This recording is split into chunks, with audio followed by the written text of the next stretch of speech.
감옥 53.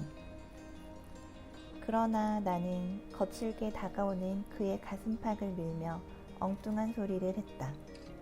무슨 책이에요? 당신이 지금까지 뭘 생각하고 있었나쯤은 알고파요. 역사책 같은 거야. 어느 나라? 물론 당신 나라겠죠? 아니, 사람들의 역사. 사람들이 어떻게 짐승으로부터 갈려서 문화를 만들고 예술을 창조했나 하는 이야기야. 재미있겠군요. 이야기해주지 않겠어요? 너에게 그런 것보다 더 재미있는 걸 가르쳐주고파. 조는 내 목을 따뜻이 감싼 스웨터의 깃을 젖히고 목덜미의 입술을 문질러댔다. 나는 몸을 비틀어 빼고 스웨터의 깃을 다시 단정히 여미었다. 당신은 본국에서 그런 공부를 했나 보죠. 그런 공부를 뭐라고 하나요? 역사학? 사회학? 너를 기다리기가 지루해서 읽고 있었다 뿐이야.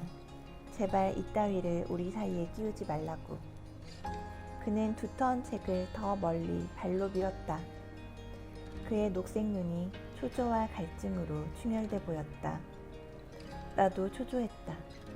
특별히 그 갈색의 책이 필요할 것은 없어도 그가 내 의상을 완전히 벗기기 전에 그를 조금 더 알아두고 싶었다.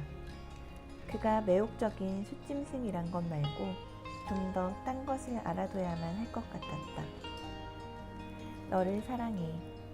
그의 턱수염이 목덜미를 찌르고 고혹적인 저음이 귓전에 속삭였다.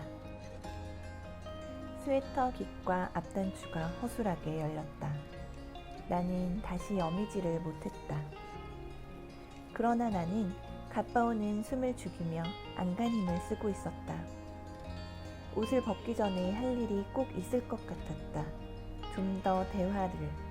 아무튼 나는 그와 나 사이에 철두철미한 피부적인 이끌림을 조금이라도 심화하고 싶었다. 어째서 옷을 벗기 전에 그런 과정이 필요하다고 지금 깨닫기 시작했는지 모를 일이었다.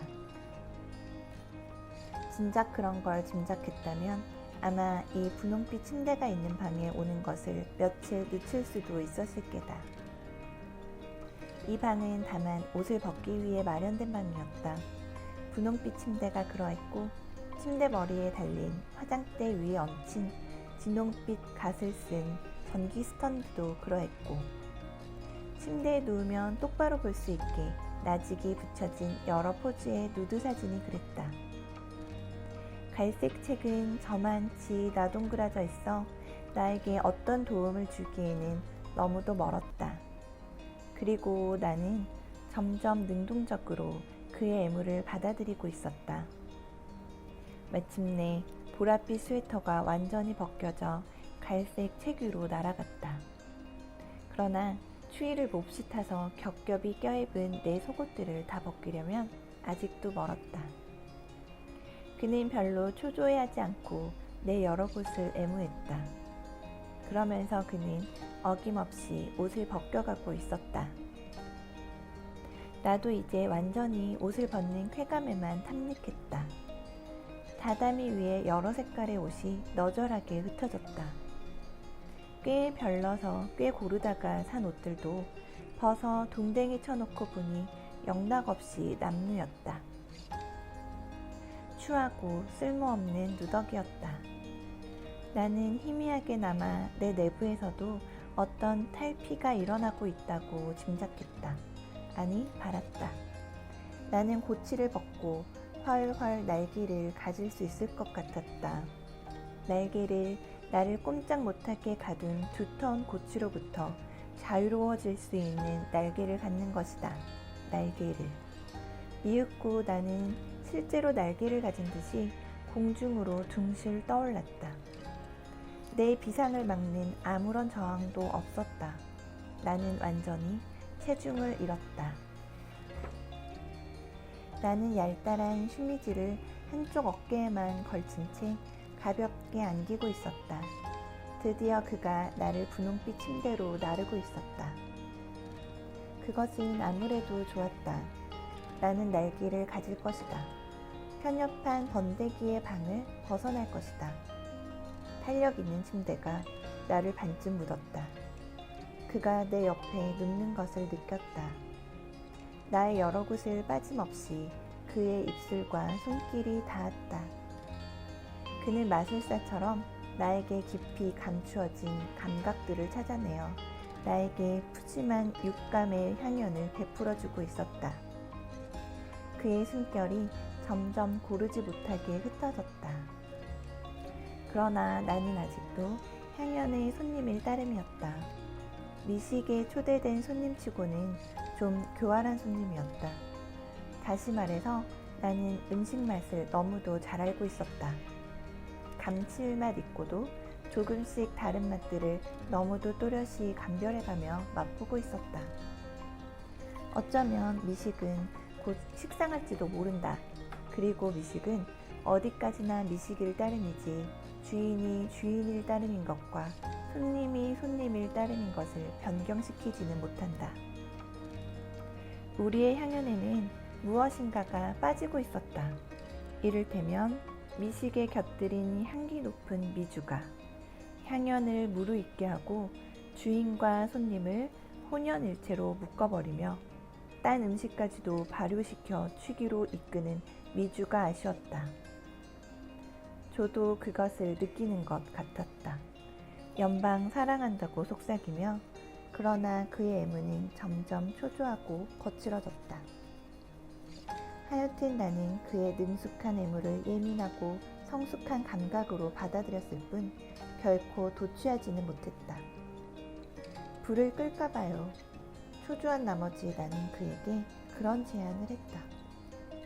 스위치는 도어 옆에 있었다. 그는 어청어청 걸어가서 까만 스위치를 눌렀다. 칠흑의 어둠이 뒤덮였다. 그의 숨결이 한결 거세게 들렸다. 짐승의 냄새 같은 짙은 그의 채취가 확 끼쳤다. 나는 그가 어둠 속에서 거침없이 변모해 있을 것 같아서 두려웠다. 불을 켜요, 불을. 그는 대답도 안 하고 간신히 한쪽 어깨에 붙어있는 쉬미지 끈을 낚아챘다. 불을 켜라니까요. 나는 쉬미지를 부둥켜 안고 단호히 악을 썼다. 그는 투덜투덜 필시 쌍소리인 듯 싶은 소리를 짓거리고는 상반신을 일으켜 침대 머리를 더듬었다. 그는 필경 진홍빛 갓을 쓴 전기 스탠드를 잡고 있을 것이다. 스위치가 만져졌는지 찰칵 소리가 났다. 진홍빛 갓 속에 진홍빛 꼬마 전구가 켜졌다. 나는 조의 얼굴을 찾기 전에 핏빛으로 물들어 보이는 침대 시트를 보았다. 핏빛 시트, 핏빛 시트, 오 핏빛 시트. 내 기억은 터진 봇물처럼 시간을 다름질쳐 거슬러 올라갔다. 노란 은행잎, 거침없이 땅으로 떨어지던 노란 은행잎, 눈부시게 슬프도록 아름답던 그 노란 빛들도 마침내는 내 기억의 소급을 막지는 못했다. 나는 잊은 줄 알았던, 아니 교묘하게 피하던 어떤 기억과 정면으로 부딪혔다.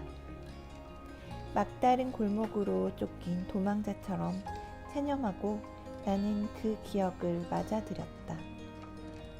어머니가 정성 들여 다듬이질한 순백의 호청을 붉게 물들인 처참한 핏빛과 무참히 찢겨진 젊은 육체를, 얼마만큼 육체가 참담해지면 그 앳된 나이에 그 영혼이 그 육체를 떠나지 않을 수 없나, 그 극한을 보여주는 끔찍한 육신과 그 육신이 한꺼번에 쏟아놓은 아직도 뜨거운 선홍의 핏빛을 나는 본 것이다. 야! 나는 내 목청이 낼 수 있는 한도껏 날카로운 비명을 지르며 쉬미지를 움켜잡고 침대에서 다다미 바닥으로 굴러떨어졌다. What's the matter with you? 의외의 사태에 기겁을 한 조가 침대에서 몸을 일으키며 나에게로 가까이 오려 했다.